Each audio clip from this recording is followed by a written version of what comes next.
Everybody,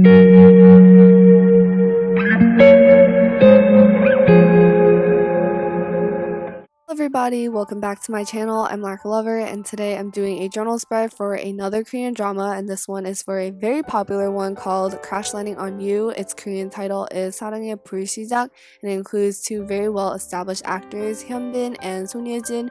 Son Ye-jin plays a South Korean woman named Yoon Se-ri, and Hyunbin plays a North Korean soldier named Lee Jung-hyuk, and their story is very lovely and also sort of complicated, and I won't go into the details for people who haven't watched it, and also it's really hard to explain everything because there's so many layers to this story. It is definitely a romantic comedy with substance and worth watching, so I hope I'm able to give you guys a pretty decent overview for anyone who hasn't watched it and is interested. So basically, due to a paragliding incident, our female lead, Yoon Se-ri, ends up in North Korea, and she is stuck in a tree, and she sees this person in the distance, and it happens to be our male lead, who's Lee Jung-hyuk. He is a soldier, so he's like, walking around that area, and he's also startled because why is there supposedly a trespasser stuck in a tree asking for help? He takes his gun out, and it looks like he's threatening to shoot her, but this is actually the moment where he falls in love with her, as we learn later in the story. And even though she's trying to run away and she's threatening him, he actually tells her the truth and never lied to her about how to go home. But because of this incident, he actually ends up hiding her in his home and trying to find ways to send her back to South Korea, where she's immensely successful as a businesswoman, although she does have very complicated family relationships. But due to a lot of circumstance, they have to be together a lot of the time, and because of this, they start developing feelings for each other. Even though Jung-hyuk had a fiance for 7 years, and you can see a lot of their past in montages or b-rolls back to when he was studying music in Switzerland.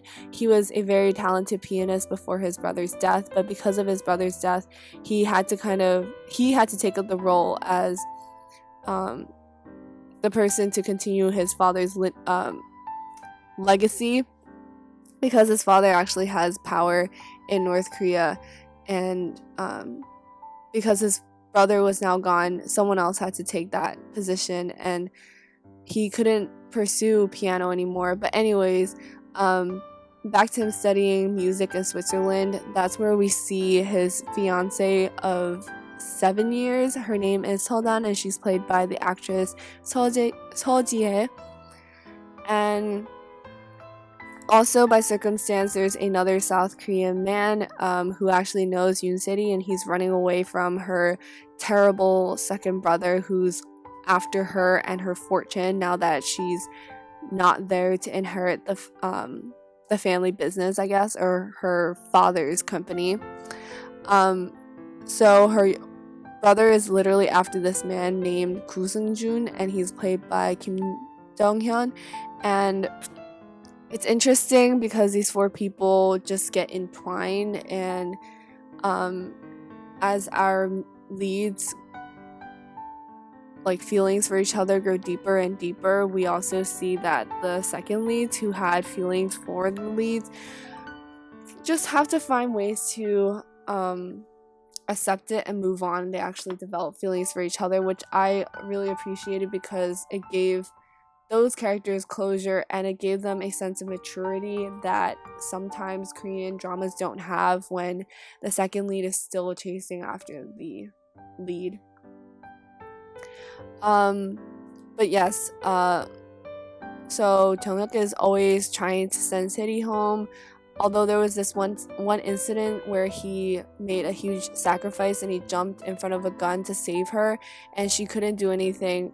Even though they were on the way to bring her home, she had to bring him to the hospital instead, and that's actually where they confess their love for each other, I guess you could say.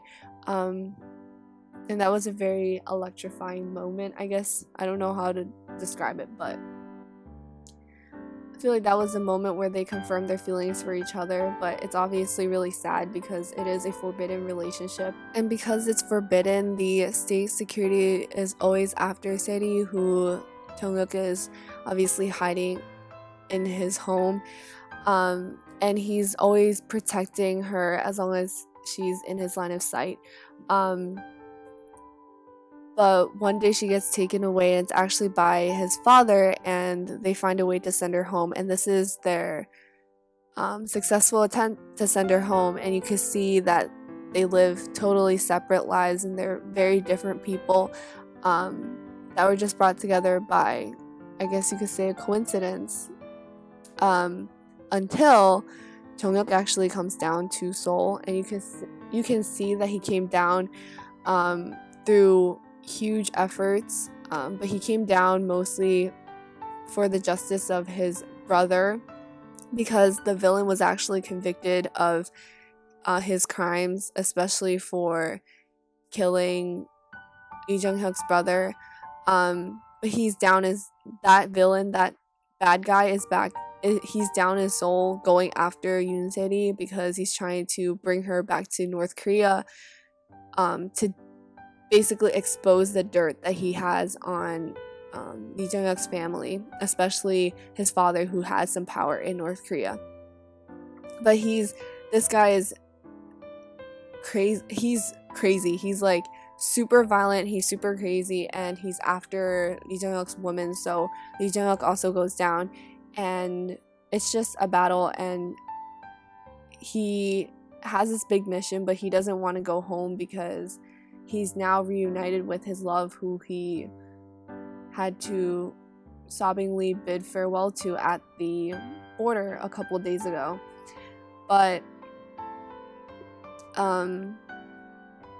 it ends up working out, and even though Se-ri did get shot and she gets into a very critical condition when Junghyuk finally has to leave South Korea back to North Korea after he spent some time there, she does go to send him off at the border, and it just, at this point, their relationship is at a weird pause. Even though Junghyuk has prepared messages for her, he obviously can't send them in real time, and he can't feel her, touch her, talk to her in person, and comfort her next to him until the very last day of the messages that he saved for her, and that is that he'll find some way for them to meet at the place where the flowers that he bought her grow, or they bloom, and that's in Switzerland where they met. And this is like, they find out that they had actually met way before they crashed into each other in North Korea. They actually met in Switzerland, and because of this, Se-ri at the end of the series, she keeps going to Switzerland on like a 2-week break, and she's always hoping for a chance to bump into Lee Jung-hyuk, but she doesn't, even though she holds like a music competition and stuff like that, and he is no longer a captain. He's actually in the music. He's playing the piano once again because of Se-ri. And it isn't until literally the very end of the series when you can see them reunite and be together again. And it's just a lovely ending. I really appreciated the ending. The epilogue was really great because it wrapped up all the loose ends. I just really like how they, at the very end, they crashed into each other the same way that they thought they had met for the first time. It was just it was a heartwarming story, and it shows that some coincidences may not be coincidences. They could be your destiny or your fate, and then that fate can run even deeper than you think it is. And maybe when you find someone like that who appreciates you and loves you, and then that person will be very, very special, and you should hold on to them. Even if you can't see them, and even if they can't be by your side physically, that you can hold on to them in your memory and in your heart. I thought that was just a very beautiful message of the story and the drama, and definitely just one to think about. It's also interesting because when you don't see someone, you kind of miss them and you long for them and you appreciate them more. And in this drama, it took it to a whole other level because like there is a forbidden romance and they can't do anything about it unless Korea reunifies, but they still find ways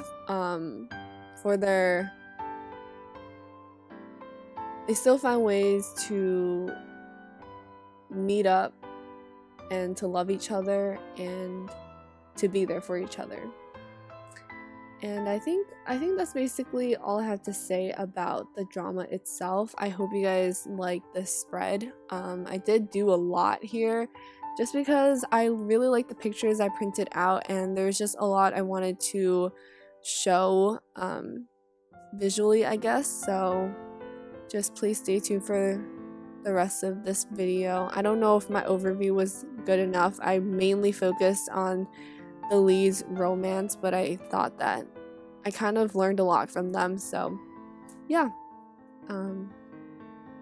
thank you for watching up to here, and I hope you continue watching. See you guys in my next video. Bye everyone.